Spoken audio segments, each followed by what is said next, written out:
রহমানুর রহিম। আমরা এখন একটি গুরুত্বপূর্ণ বিষয় নিয়ে আলোচনা করব, সেটা হচ্ছে to plus verb O verb plus ING. আমরা অনেক সময় কনফিউশনে পড়ে যাই যে কোনো একটা সেন্টেন্স দেখলে আমরা কি টু প্লাস ভার্ব বসাবো না আইএনজি বসাবো। আমরা জানি একটি সিম্পল সেন্টেন্সে কি একটি সাবজেক্ট একটি ভার্ব বসে, সিঙ্গেল সাবজেক্ট এবং সিঙ্গেল ভার্ব পড়বে, ফাইনাইট ভার্ব। যখনই আমরা ভার্ব নিয়ে কথা বলবো তখনই আমাদের কথা হচ্ছে ফাইনাইট ভার্ব থাকতে হবে একটা সেন্টেন্সে, ফাইনাইট ভার্ব। তাহলে এই সেন্টেন্সটা একটা সিম্পল সেন্টেন্স দেখা যাচ্ছে, এখানে ভার্ব হচ্ছে স, সাবজেক্ট হচ্ছে আই, তার মানে একটি সাবজেক্ট একটি ভার্ব। এই সেন্টেন্সে আরেকটি ভার্ব বসতে যাচ্ছে, যেই ভার্বটা না বসালে বাক্যের অর্থ সম্পূর্ণ হচ্ছে না। তাহলে আমরা টু গো বসাতে পারি, গোয়িং বসাতে পারি। এখন প্রশ্ন হচ্ছে আমরা কি বসাবো? আমরা কি টু গো বসাবো নাকি গোয়িং বসাবো? বিষয়টা হচ্ছে যদি পরের কাজটা পরে থাকে, মানে দুইটা ঘটনা, একটা হচ্ছে স আর একটা হচ্ছে গো। এই গো এবং স এই দুইটার ভিতরে যদি গো হয় পরের কাজ, গো যদি হয় পরের কাজ, আগে নিশ্চয়ই আমি দেখি নাই, আগে যাচ্ছিল, I saw him to go, মানে হচ্ছে আমরা যদি বলি টু গো বা গোয়িং বলি, তাহলে কি আই স হিম, তাহলে স এর কাজটা হচ্ছে পরে, আর এইখানে গোয়ের কাজটা হচ্ছে আগে। সে যাচ্ছিল তারপরে আমি দেখছি তাকে, তাই না? বিষয়টা এরকম। তাহলে এই বাক্যে আমরা কি টু গো বসাবো নাকি গোয়িং বসাবো? যদি হয় পরের কাজটা যদি পরে হয় তাহলে আমরা টু বসাবো। যেহেতু যাওয়ার কাজটা আগে, মানে চলমান ছিল, সে যাচ্ছিল, তারপরে আমি দেখতে পাচ্ছি তাকে, তার মানে যাওয়ার কাজটাই হচ্ছে আগে। যদি এরকম কোনো ঘটনা থাকে যে দুটি এখানে যদি ভার্ব থাকে, এই ভার্ব স ভার্ব এবং গো ভার্ব, এই ভার্বের ভিতরে আমরা দেখব যেই কাজটা আগে হয় হচ্ছে গোয়ের কাজ।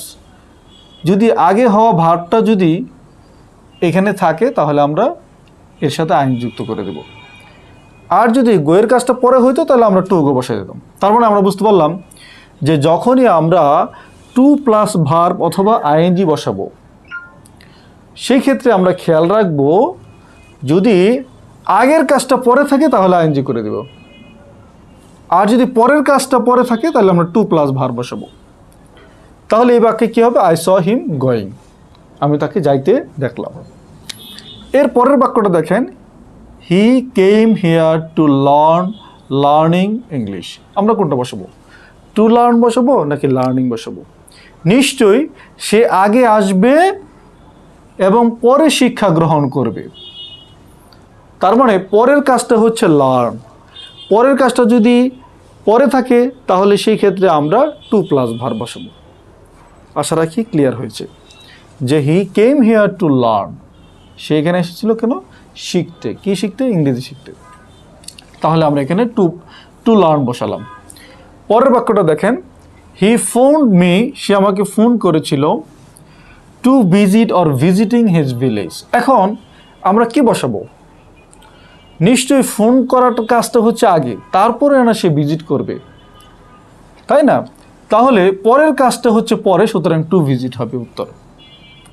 এখন আমরা তো একটা কনসেপ্ট মাথার ভিতরে প্রবেশ করলাম, যে আমরা চিন্তা করলাম যে পরের কাজটা যদি পরে থাকে তাহলে টু বসবে, টু প্লাস ভার্ব, আর আগের কাজটা যদি পরে দেওয়া থাকে তাহলে ভার্বের সাথে আইএনজি যুক্ত বসাবো। এখন কিছু ব্যতিক্রম ধর্মী শব্দ রয়েছে, যেই শব্দগুলি আমাদেরকে জানতে হবে, যার পরে টু প্লাস ভার্ব হবে। যেমন agree, appear, arrange, ask, claim, consent, decide, demand, deserve, expect, feel, forget, hesitate, hope, intend, learn, manage, mean. এই শব্দগুলি যখন কোনো সেন্টেন্সে থাকবে, এর পরের যে ভার্বটা হবে সেই ভার্বের সাথে আমরা টু প্লাস ভার্ব বসাবো। কি বসাবো? To plus verb. কীরকম? আই হ্যাভ প্রমিসড, ওই যে প্রমিসড একটি শব্দ, এই প্রমিসডের পরে টু প্লাস ভার্ব বসাবো, টু বাই। ঠিক আছে? অথবা I have intended to buy the flat. তাহলে আমরা বুঝতে পারলাম যে এই শব্দগুলির যে কোনো একটি শব্দ যদি আসে আমাদের, তারপরে হচ্ছে টু প্লাস ভার্ব বসবে। আমরা পরের এক্সাম্পলটা দেখি। I don't mean to hurt হবে, হার্ডেনিং হবে, কোনটা বসাবো আমরা? এটা মুখস্থ, টু হার্ড, টু যুক্ত ভার্ব। এখন আরও কিছু শব্দ আমি এখানে লিখেছি, যে advise, ask, teach, tell, forbid, আর্টস, ইনভাইট। এই শব্দগুলি যদি কোনো বাক্যে থাকে, তাহলে যদি সেন্টেন্সের স্ট্রাকচার হয় সাবজেক্ট, ভার্ব, অবজেক্ট, নাউন বা প্রনাউন, এরপরে হচ্ছে টু প্লাস ভার্ব, এরকমভাবে সেন্টেন্সটা হবে। এখানে কিন্তু আমরা এতটুকু যেই মানে ওয়ার্ডগুলি লিখেছি, সেগুলি হচ্ছে ঠিক এই ওয়ার্ডগুলির পরে টু প্লাস ভার্ব বসবে। আর এইখানে আমরা যেই ওয়ার্ডগুলি লিখলাম, সেগুলি হচ্ছে কি হবে, আগে সাবজেক্ট থাকবে, পরে ভার্ব থাকবে, পরে অবজেক্ট থাকবে, তারপরে হবে টু প্লাস ভার্ব। তার মানে এইখানে আমাদের এটা হচ্ছে এই শব্দগুলির পরে টু প্লাস ভার্ব সরাসরি বসে যাবে, আর এখানে আগে অবজেক্ট বসবে, তারপরে হচ্ছে টু প্লাস ভার্ব বসবে। I advised him to wait for me. আশা রাখি বিষয়টা আপনাদের ক্লিয়ার হয়েছে, এবং আপনারা যদি মনে করেন এই শব্দগুলি ব্যবহার করতে গিয়ে সমস্যায় পড়বেন, তাহলে অবশ্যই এটা মুখস্থ রাখবেন, যে মুখস্থ রাখলে তাহলে পরীক্ষায় গিয়ে ঝামেলা পড়বেন না, এবং পরীক্ষায় এটা থেকে কোশ্চেন আসে। ধন্যবাদ সবাইকে।